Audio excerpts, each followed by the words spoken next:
In this, the first lesson of the calculus unit, we're going to take a look at how we can take some ideas we learned last year in higher functions, in particular rate of change, and use that to develop some of the basic ideas for what we're going to do in calculus, which really is the study of rate of change. We're just going to do it in a much nicer, more robust fashion, if you will. So some basic ideas from last year first. Two types of lines that refer to rate of change. We have a secant, which crosses a line in two places, so some distance apart, and we usually use that to find slope, and then from there we found our average rate of change, or as Campbell called AROC. Okay, so that would be our red line. And then our blue line would be the tangent, which touches your curve in a single place, and we use that to figure out the instantaneous rate of change at a single point. Just one thing to point out when you're talking about IROC, let's say you want to find the instantaneous rate of change here, and you drew your tangent, and it just touched it. And obviously it's off by a little bit, but let's pretend it just touched it there. Okay, there you go. That line actually will continue on, and it will touch the curve somewhere else, like way down here at the bottom, right? It's going to go through that curve again, but we don't really consider, we still consider that a tangent, because in a small interval, so the interval from here to here, it is only touching the curve once. Okay, so technically, tangents can touch somewhere else, but within a small interval, it will only touch the line once, as opposed to our secant, which is obviously going through the line twice and is drawn such that it does that. Another idea to think of tangent, and the tangent really is the basics for calculus, is to imagine a series of secant lines, okay, slowly approaching your tangent. So in this picture here, I want to find the tangent at P, the steepness of the line at that single point P, right here. To do that, I can think of, well, what happened if I drew a secant a fair distance away, so P to Q? Well, how steep is that line? Obviously not as steep as the tangent, but as I slowly get closer, so I move this way, I draw another dot, it gets steeper, and another dot gets steeper, and another dot it gets steeper, and another dot it gets steeper, and steeper, and steeper, until almost, or basically, it's the same steepness as my tangent. So as I make the gap between the secant points and point P get smaller, I will eventually reach the steepness of our tangent. But there's going to be a limit to that, right? I can't go past P. I can get really close to P, but I can't go past it. So one of our new ideas here is we're going to talk about a limit. Okay? A limit where they're basically the same. You've gotten so close to having the gap approach zero that you can't get any better than that. And that gap, where it approaches zero, will probably be your best estimate for the steepness of that tangent. And so let's take a look at an example how this is going to work. And basically the same ideas as higher functions right now. So we have a graph here about how a cyclist accelerates away from an intersection. So at the beginning, the light just turns green. He's at the point 0, 0. By 5 seconds, he's gone 25 meters. Can we figure out the average speed over the first 5 seconds? Well, sure we can. We can take the point 0, 0, which is where he started right here, and figure out the AROC from there to 525, just using slope. So y2 minus y1, x2 minus x1. So 25 minus 0 over 5 minus 0 is 5 meters per second. Hey, not moving all that fast over that entire time. What about between 2 and 5? Again, it's two different spaces and times. We're doing AROC still. And we have to estimate off our graph. What do we think 2 is? So 2, and we'll say that's about, I don't know, 4 meters per second. Okay.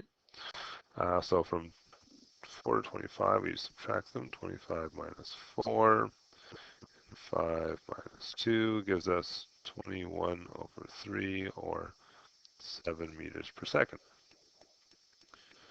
How about 4 to 5? The same idea. Let's put 4 right there. 4, and I'd say that's probably about, I don't know, 16 maybe. And we're just estimating, right? That's one of the challenges with graph. You have to estimate off them. So 25 minus 16, 5 minus 4 gives us 9 over 1, which is 9 meters per second.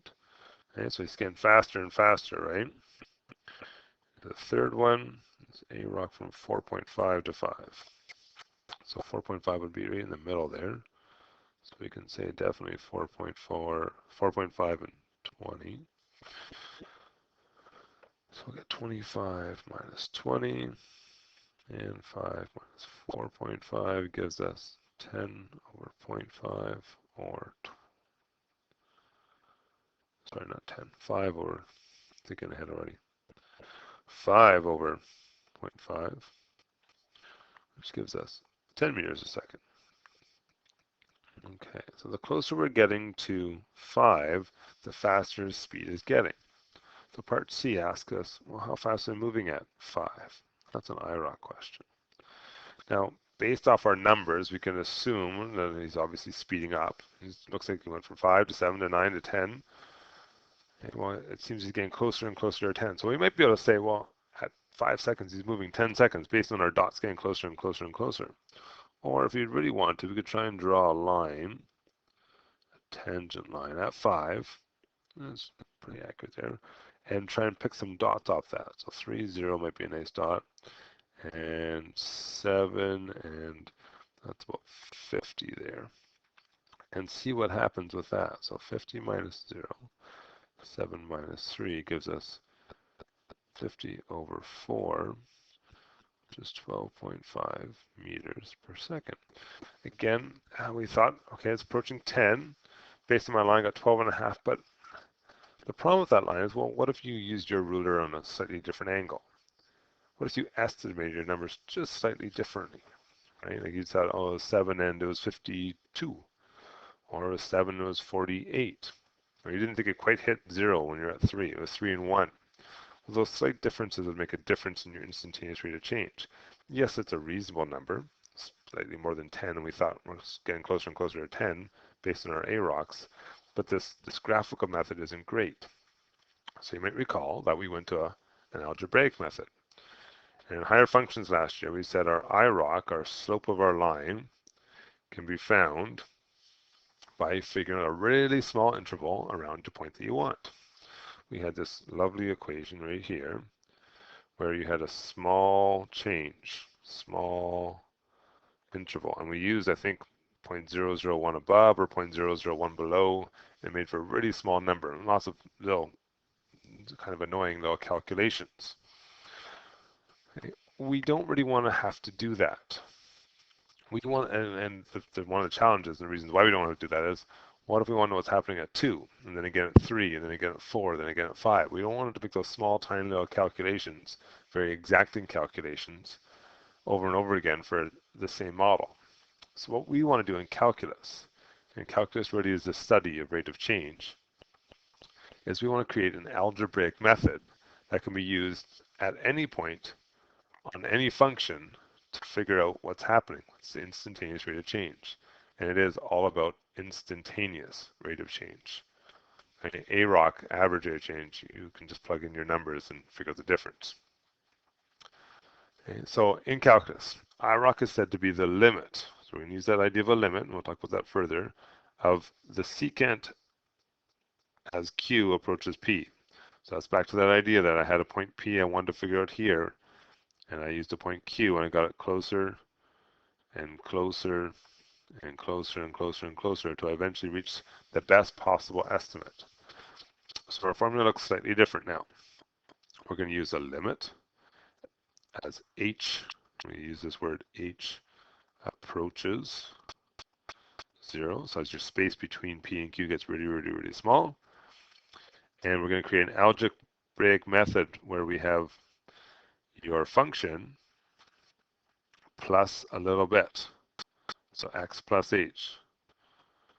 And that bit's going to approach 0, 0, 0, 0, 0, as close as you can get to 0. Minus the function itself, divided by the little bit. Now the little bit's not going to be a number, okay? The little bit's going to be an idea in space. I want to get that space smaller and smaller and smaller. And that will give us our instantaneous rate of change at any point on that function. So just to show you how this is going to work, okay? So M, this is our slope, our IROC, okay? We can use the word IROC if you want to. or the word gradient, or the word slope. They all mean basically the same thing. So we want to find the slope of the tangent for this parabola, 2x squared minus 4, at the point where x is 2. Okay, now I'm not going to worry about the x is 2 for now. I want to create an equation I can use for any point on this function. So at 2, at 5, at 7, at negative 46. And I'm going to do that by finding the limit as h approaches 0 for my function. My function is this thing, right? This is fx at x plus h. So wherever I see an x, I'm going to replace it with an x plus h. Okay. Minus the function. The function is all of 2x squared minus 4. I'm going to divide that all by h. Remember, our objective here is an algebraic method, not a numerical method. Okay, so we try the next line. H approaches 0. I'm going to expand my bracket. It's going to make it easier to work with. So x plus h squared means x plus h times x plus h minus 4. And I can't really do anything on the right-hand side, so I'm just going to leave it the way it is. All divided by h. It's a repetitive process at the beginning here. Okay, so let's expand our brackets. X times x, we're doing FOIL here, gives us x squared. X times h is xh.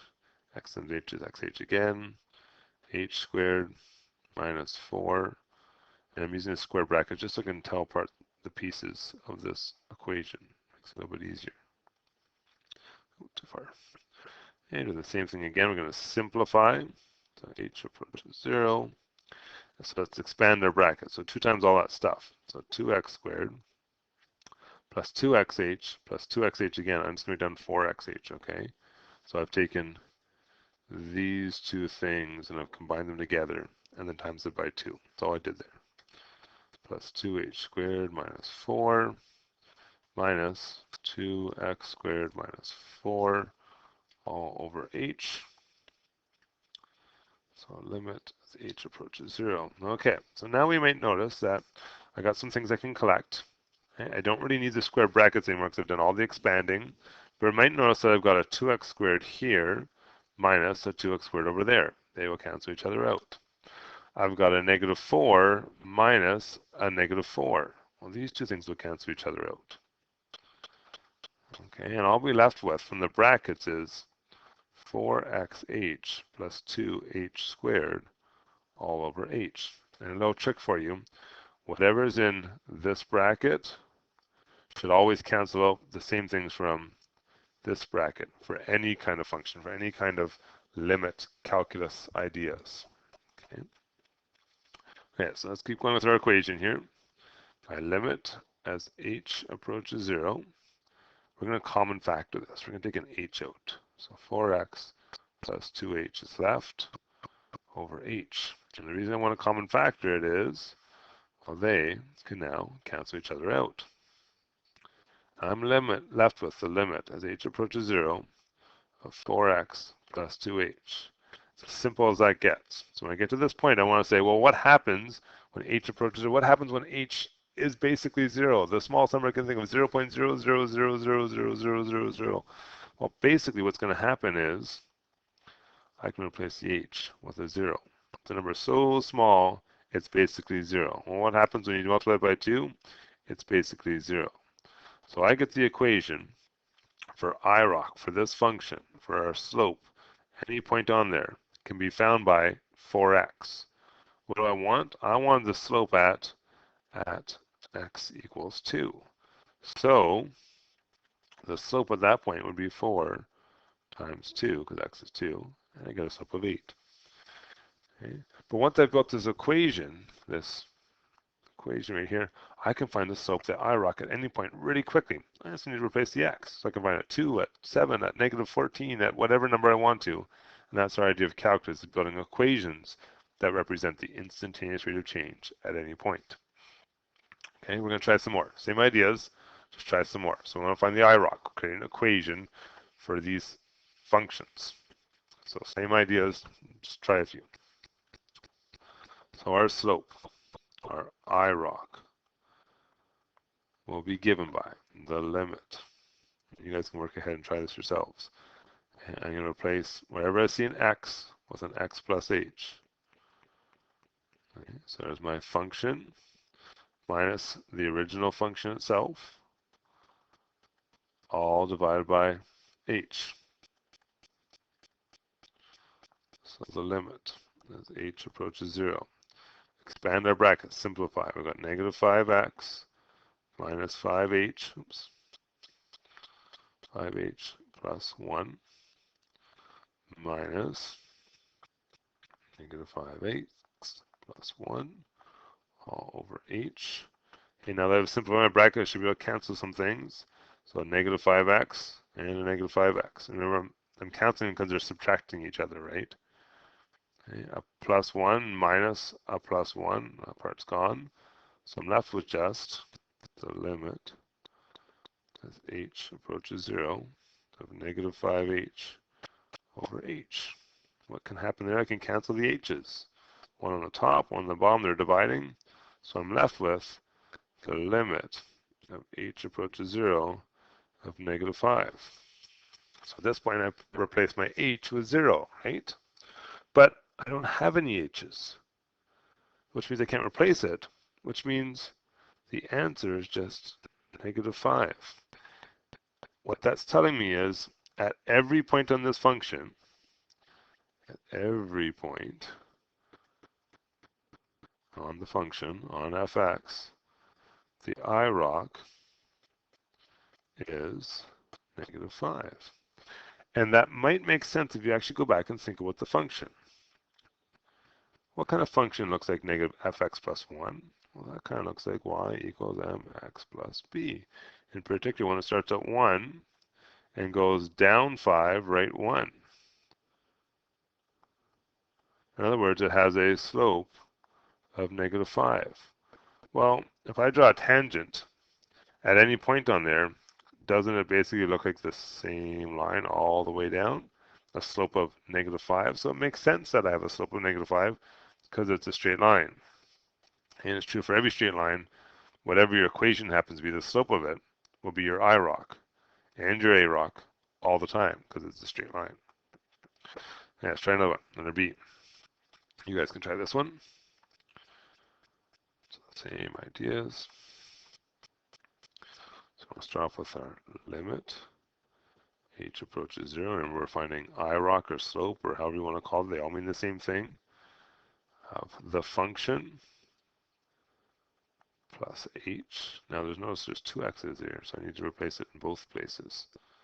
Minus the original function, all divided by that little small gap. So our limit, h approaches 0. Let's expand. X plus h squared. That means x plus h times x plus h. And hopefully, eventually, you guys will notice that we have the same thing happens every time we're doing that FOIL idea, right? I'll divide by h. So our limit as h approaches 0 will give us x squared plus xh plus xh plus h squared plus 2x plus 2h minus x squared plus 2x. If we did it right, we should be able to cancel out all the parts of the function that were repeated. Let's take a look. I have an x squared and an x squared. I got a 2x and I got a 2x. So I'm left with, if we collect like terms, 2xh plus h squared plus 2h all divided by h. I want to simplify this. I want to be able to common factor, which I can. I can take an h out of everything. I'm going to have a 2x plus h plus 2. I've got h on the top and h on the bottom, so I can cancel those two things out. And I'm left with the limit of h approaches 0 of 2x plus h plus 2. What happens as h approaches 0? Well, that tells me that I basically make h become 0. And the function that represents the instantaneous rate of change, or the slope, at any point on this graph is always given at 2x plus 2. It wanted me to find what's happening at 4. Okay, so when x equals 4, our IROC, our slope will be 2 times 4 plus 2. In other words, it's 10. Okay, and that's sort of how we use an algebraic method to create an IROC equation, a gradient equation, a tangent slope at any point. Okay, last two, give them a try, see what happens. We've got some weird ones going on here, so we got to try these two just so you can see how this works.